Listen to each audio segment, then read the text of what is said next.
Good evening and welcome. You are watching Norseman TV. My name is Philip O'Connor and tonight we are coming to you live from the Intersport shop here at Oslo Centrum. And tonight, of all nights, we're going to answer the one question that everybody has been asking since Norseman began, and that is, what kind of bike am I going to need for the Norseman or indeed for any other triathlon? And this evening, to help us with that question is none other than the winner of the men's race in 2017, Lars Christian Drivdal Vold. Good evening, how are you? Thank you, I'm good. He's good. We've been talking a lot about skiing now, but the Winter Olympics is over and that kind of thing. Now it's time to look at the triathlon season. Absolutely. How has your winter been? What have you been doing in terms of your training? I've been doing a little bit of skiing as well, but mostly cycling with spikes and big tires, and and indoor cycling and running and swimming. So triathlon.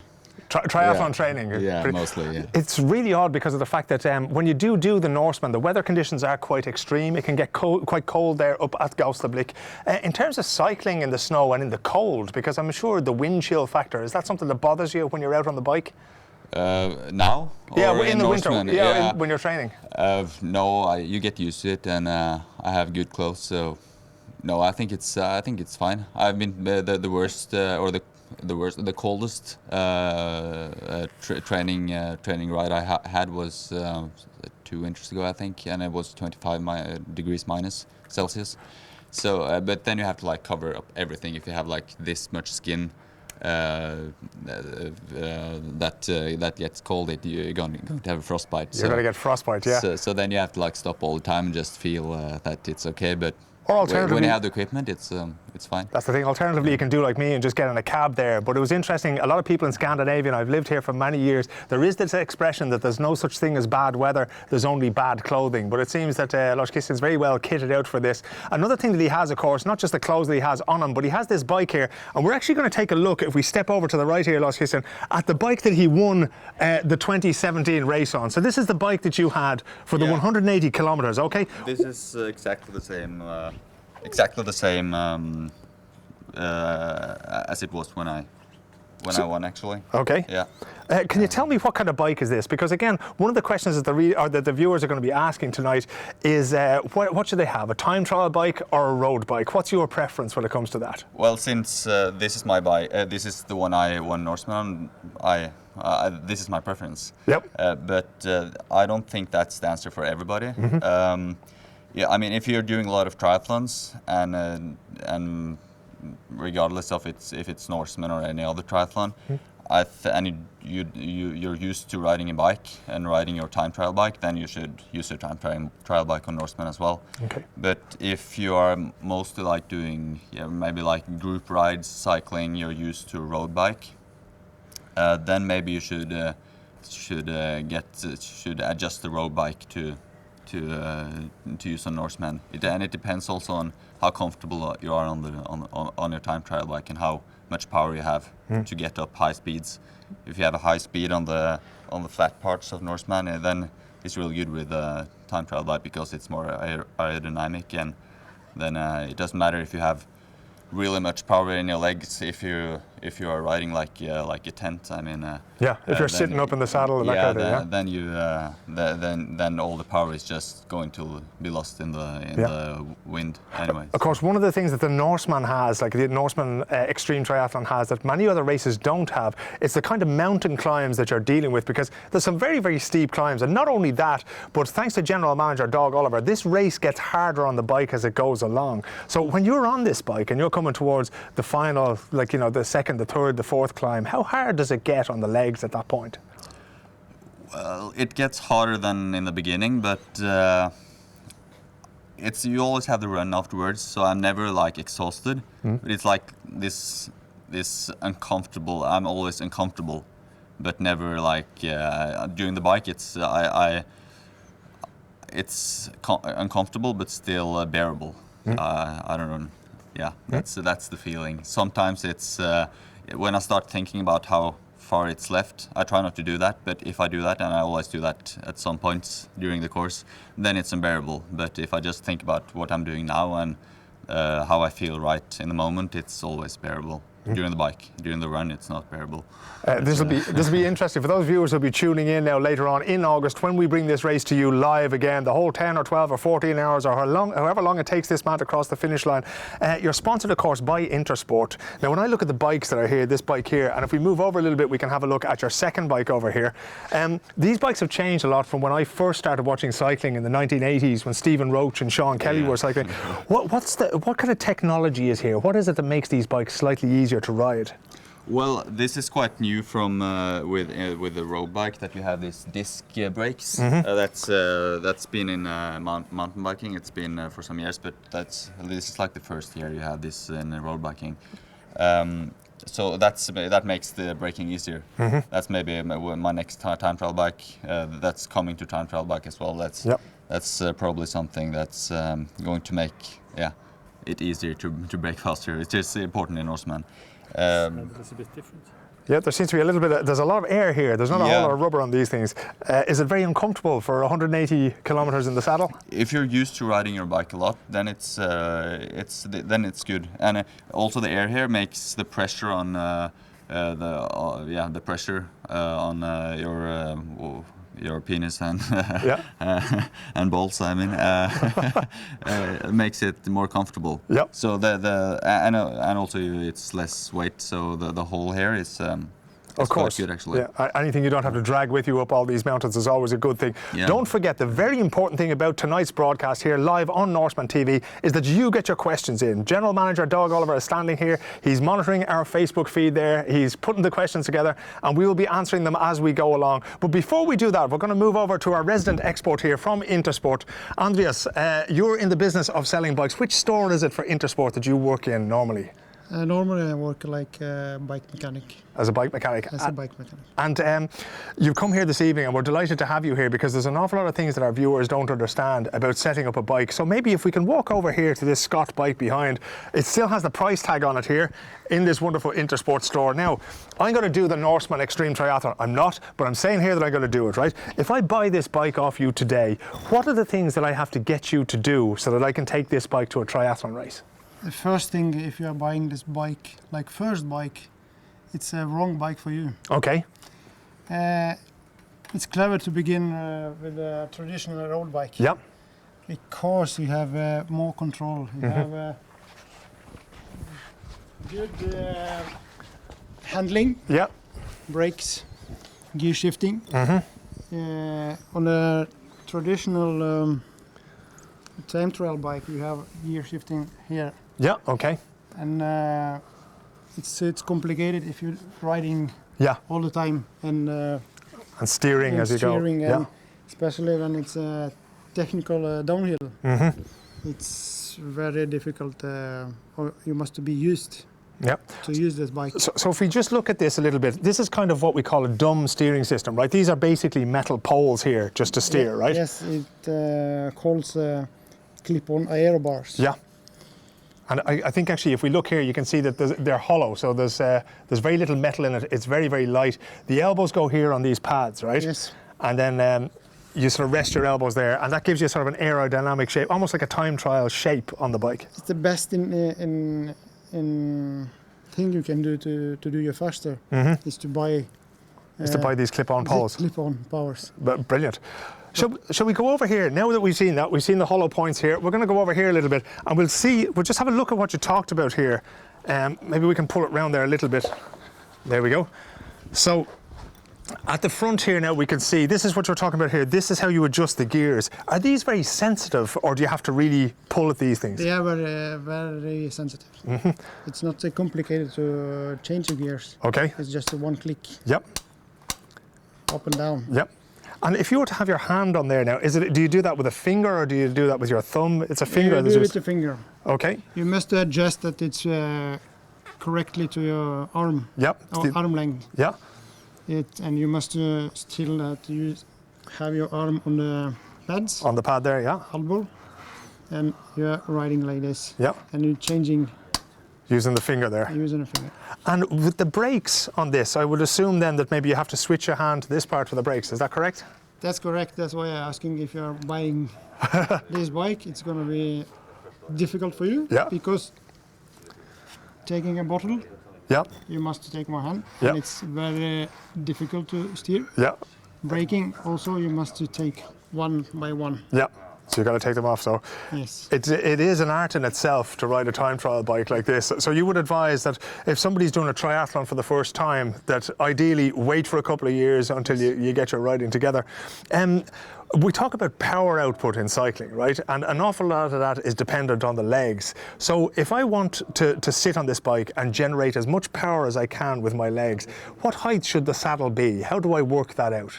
Yeah, I'm recommend to work with professional bike fitting. Then establish a riding position. Yep. And use this information to find a correctly frame geometry. A frame which fits for you. Yeah. So it's not simply a case of just going in. You can go into any Intersport store and get a great deal on a bike, but ideally a person wanting to do a triathlon, they need to talk to you and say, okay, help me out here. To me, also other local stores. Yeah. That they can do it in bike fitting. What would you advise people then? As I say, we've already decided that this is not the bike for me if I'm going to do the Norseman. But if somebody of my height and somebody of my weight came in, what would you say? You know, do I have to have the saddle very high up? Should I have it low down? Should I have my arms far in front of me? How do you think of these things? Yes, I think it's a whole package. It's not that you I measure a scrit. Yeah. And I say you're gonna have like this. Yeah. No, you must see a whole package. Arms, body, length of the legs. Yep. Everything. I think it's fail if we think that I'm gonna take from like it was in the old days. Yeah. Measure like this. Yeah. Putting here and it's perfect. And that's it? No. Because it's not working like this. It is a matter, actually, if we can get the camera to have a look in here, we can see how the measurements are there. And like every one of these millimeters is going to make a little bit of difference. Yes. And if we look at the sport of cycling, and recently there's been a lot of talk about marginal gains, these are the tiny, tiny little things that you can do. Because when you cycle on this bike in the Norseman or in any other extreme triathlon, it's 180 kilometers. That's a pretty big distance. Yes. So if you get something wrong, say your saddle's the wrong height, or it's going to be uncomfortable, right? Of course. It's going to be painful. It's going to be painful. Do you cycle? Do you take part in triathlons or that yourself? Not triathlon, on the traditional road race. Okay. And I'm assuming you've cycled a lot here in Norway, working with cycling here. What's the terrain like in Norway? Is it all as mountainous as the Norseman Xtreme Triathlon, or is it? It depends on the region. Some places are very hilly like Norseman. Yep. Some places are just flat. Yep. But usually it's up and down. That's actually another question that maybe the cyclist might have. Say I come into you in the store where you work and I buy my triathlon bike. Now, if you set it up once, is that enough? Or do I need to go to you on the Wednesday before the Norseman and say, Andreas, you got to look at this again? Wednesday before the Norseman, it's too late. Okay. Can't start there. Yes, you can start there. You must use your bike and find a position before, I think 1 month before the race. Yep. Adjust. Okay, now I have a best position. But you are doing gradually. Yeah. You're going down because you are not trained for this. Yeah. And if I put you in a very aggressive aerodynamic position, Yeah. it's going to be painful for you. I've already got a pain in my back standing here just looking at where this saddle is and that kind of thing. Yes. If we talk about price, cold hard cash, right? I'm assuming that the more money you spend on a bike, the better. Or is that the case? Can you get a good deal somewhere? You know, what should we be thinking of in terms of a budget for a bicycle? Like we like to say, it's no a budget for cycling. You can put so much as you want. Yeah. In a bike, in components, and everything.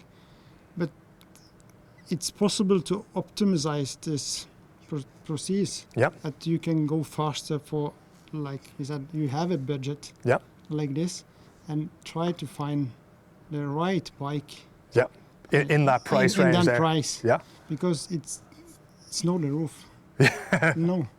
That's like a lot of my hobbies, ladies and gentlemen. I can spend as much money as possible, so my wife will not thank you for that. Some brilliant tips there from Andrea. So obviously, if you are buying a bike, you've got to listen to it. You've got to take it to a professional like this who's going to fix it up. Because believe you me, it was hard enough just to talk through the 180 kilometres last year, and I felt so sorry for the guys like Lars Christian and indeed the girls taking part in the race. So if your bike is not correctly set up, you're going to be in a lot of trouble. Thank you very much, Andreas. We're going to get back to you very, very shortly. But in the meantime, I want to go around to this gentleman over here.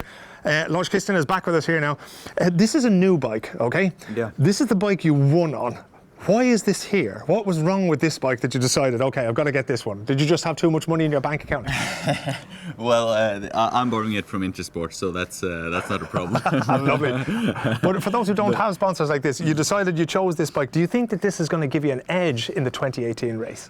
Well, I'm not going to use it in the race. Okay. This one, I use this only for training, and I think it's just for me. I think it's good for variation. Yeah. After Norseman, like you said, you get a little bit.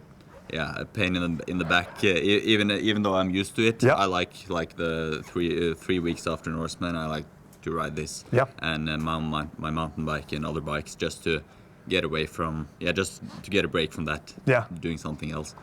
And also, if I do group rides, it's not so popular to have that bike when you're like laying like this. Yeah. And if someone ahead of you suddenly stops, you're going to. You can't be doing like that in a group ride. So yeah. So that's also a good thing with this bike. Yeah. But for me, I use this one in triathlon competitions always. Yep. But I mean, the first time I did Norseman, I did with a bike like that. Or this is a really good bike, though. I did it with a bad bike the first time without even clip-ons, aero clip-ons. Yep. So I mean, you can do Norseman with. We can do Norseman with a sort of a different, like a road bike, or, well, again, like as we were saying to Andreas there, I think that's the kind of thing that's going to demand so much more energy. Just before we went on air, we were talking about snowboarding there, and it takes so much energy to snowboard badly or to do cross-country skiing badly. So anything, I would assume, that saves energy when you're on the Norseman, that has to be a good thing, right? Yeah, absolutely. Yeah, so I mean, aerodynamic is really important in Norseman. I had a bike fit before. I had a bike fit before Norseman this year, a good one, and before Norseman 2 years ago, I had like a medium one. Yep. And before that, I didn't have a bike fit. Yep. And then I think I earned like 20 minutes only on the bike fit. 20 minutes. Yeah. Absolutely. So the bike fit was with the same power, with the same output. 20 minutes faster. I'm quite certain about that, and I've tried it. Yeah, I've checked that. So that's an incredible statistic. When you think about how long this race is, right? We're talking about 3.5 kilometers, just over 3 kilometers of swimming, then 180 kilometers on the bike. So like 20 minutes, that's an awful long time to save. You must have been delighted when you discovered that. I discovered it in another race when I was like having really high power output, and I didn't understand why I was going so slowly compared to the other guys who were just crushing me. Yeah. So I asked them what power output they had, and they had about the same, and I didn't understand how do they beat me with the 20 minutes then. Yeah. Is it something wrong with my power meter?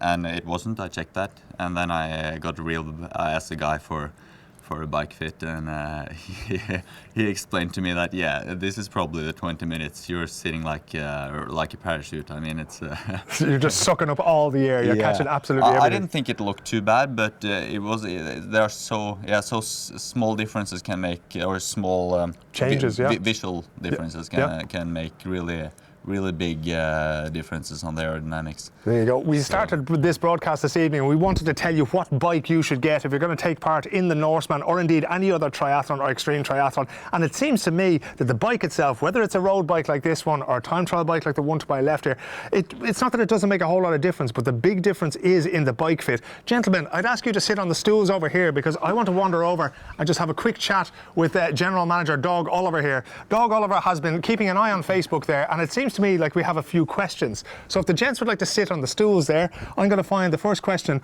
And what would that be? Pick the first one, the most interesting one. Starting at slightly technical end, but your opinion on DI2 for the race. Is it really necessary, or would a regular group set work? Okay, Di2 for the race. Is it really necessary, or would any other setup work? We'll start with Lars Christian there. Well, it's not really necessary, but it's more comfortable with the Di2. I've used the first time I used a Di2 was actually last year, and the difference is that you can shift your gears without having to go to the front all the time. You have the gear shifters here On the sides there. as well as here. Okay, that's actually what I was just going to ask Andreas. For those maybe who haven't taken part in an extreme triathlon or triathlon before, what is the Di2? What does that do for the bike? It's an electronic gear system. You can change gears by clicking one button. Okay.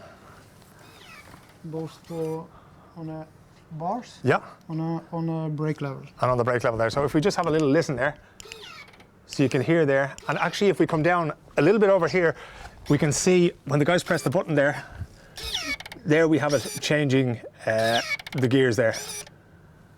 This is a very high-tech piece of machinery that we're dealing with here. Is that a very expensive system to put on your bike? I'm not going to ask Lars Christian because he's just going to tell me how generous Eurosport are, which we all know. It's quite expensive. Is it, yeah? Yes. But is it worth it, would you say? No. No. for the elite athlete, we talked a few minutes ago there about saving 20 minutes in a race. Is it that kind of thing? If you talk on the elite and the best of the best, of course. It's definitely worth it. Every second counts. Yep.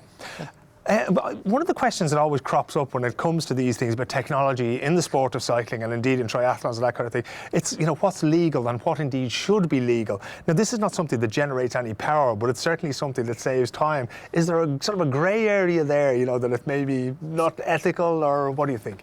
I think it's quite okay. Yeah.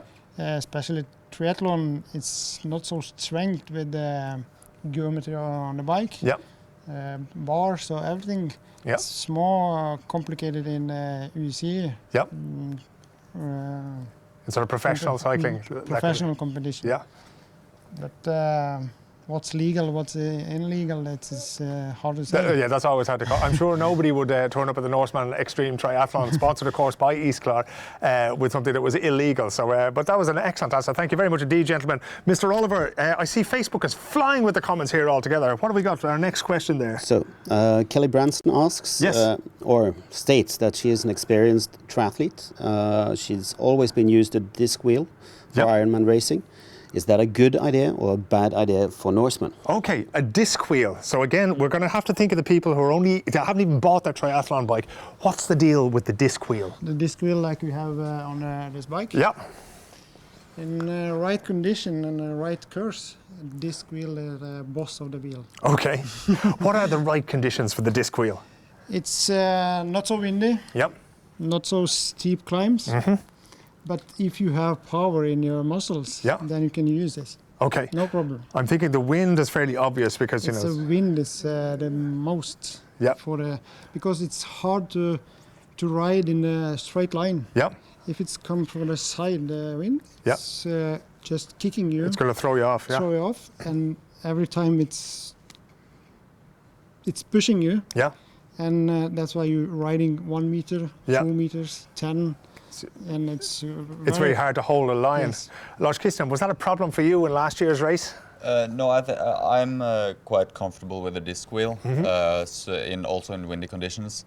But what you have to think about as well, I'm quite heavy compared to many triathletes. So I've never seen any girls with disc wheels, not because they're not good on the bikes, because they're normally lighter. Yeah. And that's also a thing you have to consider when using a disc wheel.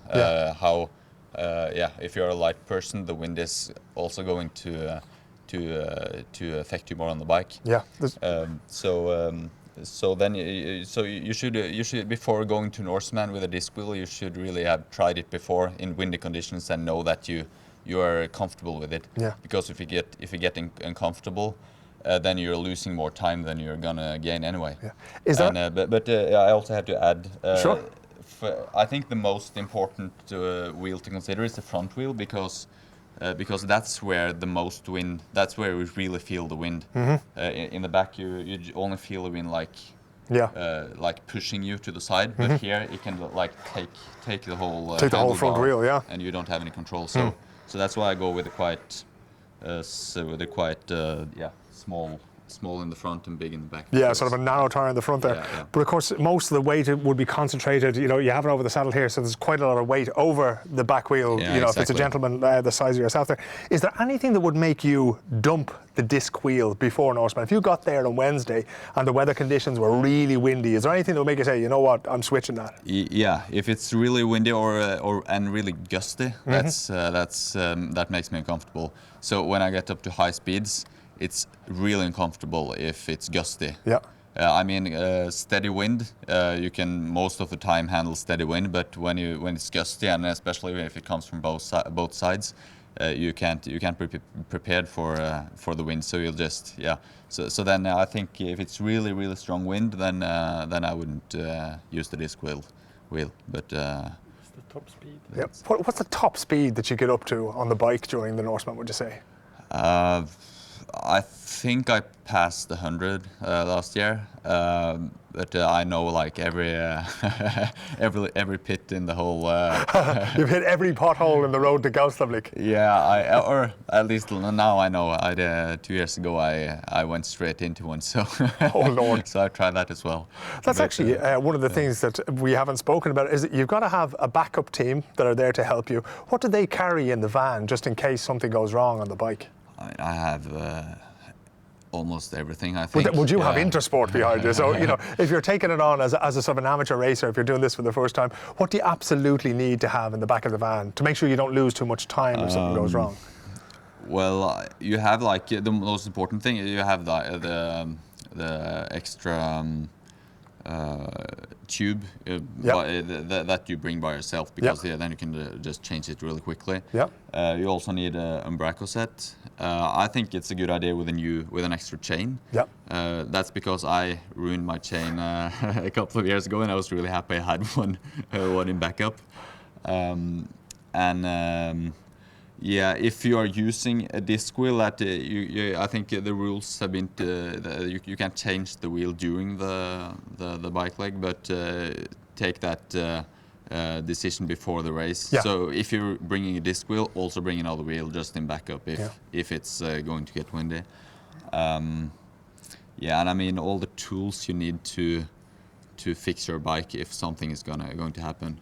And I also think you should bring a little tool for yourself as well, so you can do the easier things by yourself. You can do small things without having to call over your support team. Because most of the things, I've actually only once experienced that a problem that I couldn't fix myself. And I've done Norseman 7 times, so most of the things you can bring by yourself. Only a little tool and a tube, an extra tube. There you go. That's why we have him here this evening, ladies and gentlemen. This is the voice of experience. He's done the Norseman 7 times, finally getting on the top step of the podium in the 2017 race. Some brilliant insight there into how to use the disc wheel and when indeed not to use the disc wheel. We're going back over here to Dag Oliver, and what has he got for us? He has another question, I'm sure. Well, first of all, just a shout out from one of last year's athletes, Fernando Bretas Sesto. He says, this is the guy that was at the Intersport tent in Eidfjord last year. Saved my life and saved my race. So there you go. Our cycling expert here, Andreas, is getting a big shout out on Facebook here this evening, where we're delighted to see so many people watching us. We're here live in the Intersport shop in Oslo Centrum. It's fantastic to be here, surrounded by all these wonderful triathlon bikes, and we're trying to work out the best one for you to use in any triathlon, but indeed in the Isklar Norseman Triathlon, which is coming up again in August, I believe, right? Yes. We have another question here. From Martin Belak, would you go with the SRAM X1, that is a single chainring, on a TT bike for Norseman? Okay, now we're getting into it, ladies and gentlemen. This is where the nerds are joining us here. They've been out in the shed all winter looking at their bikes. A SRAM X1 single chain. Shall we take that with our cycling expert first? What do you think? I think it's quite new, and the system is not made for Norseman. Because you have just 11 speed cassette back. And it's not enough. It's not enough for Norseman. It's not enough for the steepest climb. Because you must to choose the right ratio. You have a flat, you have downhill and steep climbing. And I think it's complicated to find the best solution with X1. This is something that's quite complicated in general, because if we look at a race like the Tour de France, that's the one that everybody knows, right? It's not just a case of a cyclist randomly choosing whatever gear feels good, right? These guys like Lars Christian, they know what gear they need to be in to get the maximum power. Yes. But if I'm coming at this from, if I'm doing triathlons on the weekend and I've done a half triathlon, how do I work those things out? Are there resources online that I can use? Does Intersport produce something? How do I find out what I should be doing? Yes, first you must practice how good are you in the climbing, and to find what's the gear it's useful for you. Yeah. It's not a what's can I say? It's a sort of an inexact science, It's a science. Yeah. It's so much to choose. Yeah. Well, we'll say if we take you've cycled some of the Norseman climbs, Yes. right? Yeah. When you got there the first time, were you surprised by how many I gear was changes? quite surprised. Yeah. And was that because When you're riding, when you're driving car, it's okay. It's but when you're on a bike, it's different. yeah. It's much Yeah, it's much steeper sort of a much climb, steeper. yeah. And that's the thing about the Norseman climbs is that they get steeper as you go along And, there. before when I came here, I was looking for on a Strava, Yep. then the race, and if you see this profile, Yeah. it's not a steep when you see on the profile when you are there Yeah. When you've actually got to go out there and do it. live. Yeah. That is very steep. Yeah. This is the thing that every year we really enjoy the comments that we get on Facebook when we broadcast races like the Isklar Norseman Xtreme Triathlon. And we always love the fact that people get inspired by these things. They go, you know what, next year I want to be on the top of Gaustablik. I want to get my T-shirt. I want to say hello to Dag Oliver when I get up there, right? But it's not as easy as it looks, right? When you're doing those climbs for the first time, Lars Christian, if we go back to your very, very first Norseman, had you cycled those mountains before, or was this the first time you'd met them? No, that was the first time I met them. The first time I did Norseman, that was the first time on that bike course. And I actually hadn't biked the distance even. My longest bike ride before that was, I think it was 100 kilometers. So I really had a tough time. So almost double when you get to Norseman. Yeah. And the 100 kilometers was without running, so I really had a tough time the first. I'm starting to see why the first year went as it did here, but it is one of those things that in terms of marathon running, say, you can sometimes do, say, a 30k race or a 32k race, and you will make the 40k, because it's I'm not going to say it's easier, but there's the mechanics behind that are easier. In terms of bike racing and in terms of triathlon bike racing, you actually got to put in the miles. You've got to go and do those distances, right? Yeah.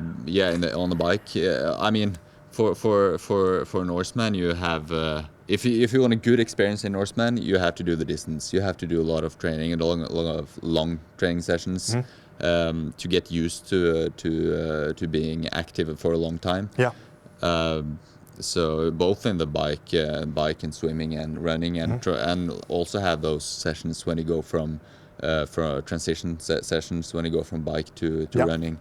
So like get used to all of it if you want a good experience. If you want a really painful experience like I had the first time, then you don't have to do that. But I don't recommend that. There is that thing. You've done the Norseman now 7 times, right? So and you improved your finish every time up to the point where you won the race last year. Pretty much every year you got better. Where was the biggest jump for you? Was it from the first race to the second race, or the 6th race to the 7th race? Where did you improve most on your Norseman journey? From the first to the second, absolutely. That's where you learn most. Yeah. And what was it that you learned most? Was it about the bicycle part? For the first thing, I got some aerobar clip-ons. Yep. That's, I don't know how much time that was, but that's a huge amount of time without having to put in any more power. Yeah. I also my nutrition during the race. The first time I had chicken wraps. Yeah. And I managed to eat one. After that, I just refused to eat anything. I was even now I'm thinking I don't feel like that at all. I don't know how I came up with that, but I've never tried that again. So now I have like normal sports nutrition, and yeah, so those those practical things. Yep. I learned a lot of that from after my first time, and I also had some injuries, and I wasn't prepared enough the first time to have a really good experience. The second time I was really prepared. I even tried the bike course before the race. Yep.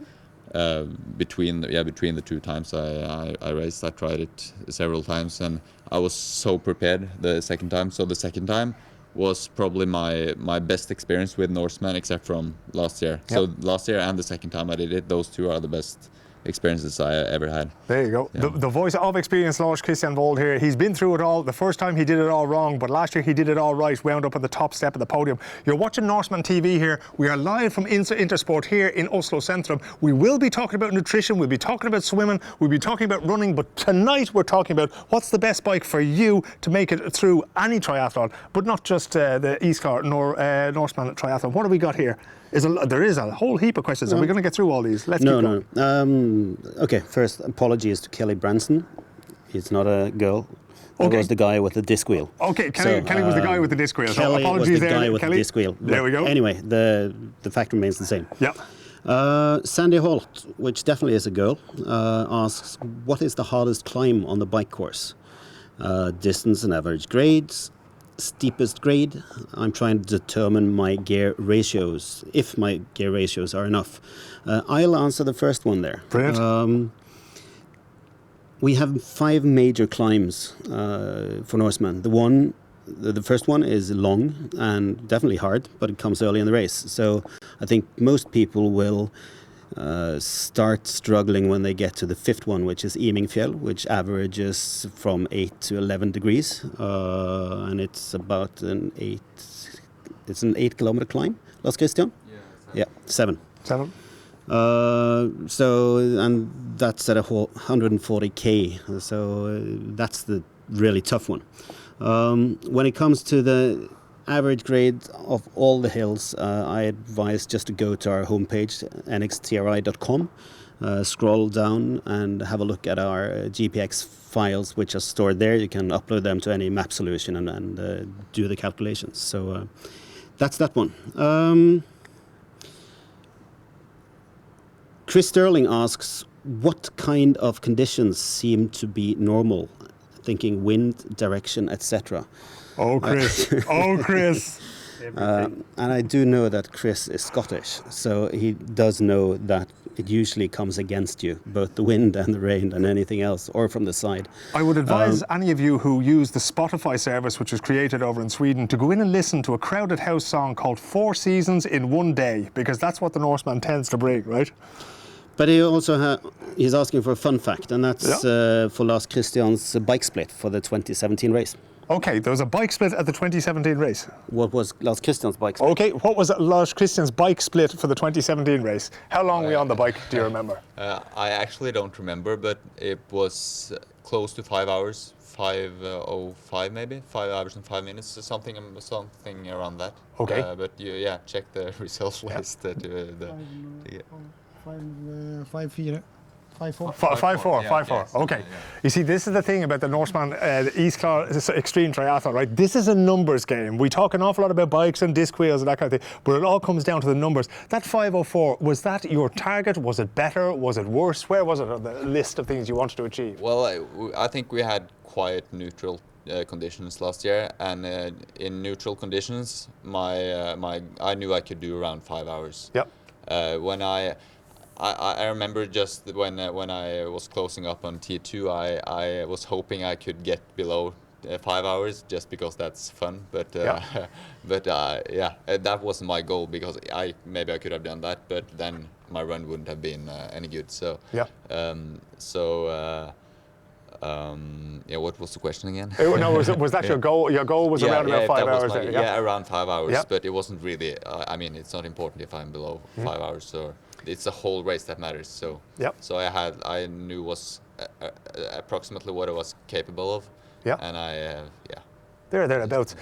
One of those questions I had for you, Andrea, this is a huge chunk of cycling. This is 180 kilometres, right? So for people who've done sort of smaller triathlons, regular triathlons, not extreme triathlons, how do you break that up mentally? What's the best thing to do? Because I think Lars Christian mentioned, and he's laughing at me here already, Lars Christian mentioned that, you know, you can't think that, you know, how long have I got left? So what do you do? Do you just switch off that part of the brain that's telling you, look, there's a bar, let's stop? I never did an extreme triathlon. I never ride a time trial in 180 kilometers. Yeah. But I think you must think about something else. Just enjoy the scenery. Just enjoy your ride. Yeah. Pushing hard, but enjoy. Yeah. What's the longest you would go out on your bike? My longest was 250, but it's on in the group. On a road bike, A road no bike pressure. No pressure, not so aerodynamic position. Yeah. With comfort, it's. You can stop whenever you want to. Yes, you can change your position. You can take a drink. You can take food, everything, and Yeah. you change in the group because. But here on a time trial or triathlon bike, you must be Very strong mentally. strong mentally. That's it. Flat out for 180 kilometres, and that's the middle part. You've still got about 40 kilometres of running to go. We're here live from Intersport in Oslo Centrum. We're going to take one more question from General Manager Dag Oliver. We'll take one last question and see what we have to say. What's the one question everybody was asked? Let's have a look. Neil Samuelson asks, what's the rule of thumb on average split time spent in front versus upright in the Norseman bike course? And my guess is he's meaning leaning down on the aero bars or sitting upright. Yep. Let's go back to our expert panel here gathered. Lars Christian, the split between lying down on the bike and sitting upright, around about, you know, would it be 50-50, 60-40? What do you think? I think maybe 70-30. I mean, I have a rule there for myself. If I'm going slower than 25 kilometers per hour, and if it's not a strong headwind, then I'm sitting up. Yep. Just to get the variation. But if I'm going faster than 25 kilometers per hour, or if it's a strong headwind, then I'm always down. And in the steepest uphills like Imingfjell, I'm up almost all the time. So I don't know in time. I mean, in distance, it's obviously I'm laying down in the aero bars almost most of the distance. But in time, I would guess 30% in the upright and 70% in the aero bars. Yep. But I don't know what I'm actually doing. It's not an exact science there either. Is there a big difference in terms of the power output, or is it just an aerodynamic thing? It's aerodynamic. Yep. If you're like Lars said, if you're riding slower, it's aerodynamic. It's not so important. Yep. And uphill, you are riding anyway slow. Yeah. It's not so important, but it's very important when you are up on a hill Yep. and down. Then you must lay on. There we go. That is almost all that we have time here for this evening. We tried to bring you as much as we can of this. We've had some fantastic expert testimony from Lars Christian and from Andreas. There's going to be a whole lot more to say about this subject, and you can do it in this particular Facebook group. Keep asking the questions. We'll try to answer as many of them as possible as we go on. We will be back again next month with another episode from here, from Norseman TV, not here from Intersport in Oslo Centrum. Thank you very much to Daniel and his crew who set up this wonderful studio in the store here for us this evening. So remember, you got to get your bike fixed. Get the professionals to have a look at it. Get all the advice you can. It can save you minutes. It can save you hours on the bike if you got it done properly. And now we have a little bit of a few cycling highlights from last year's race. My name is Philip O'Connor. Thanks very much indeed for watching Norseman TV, and we'll see you again next month.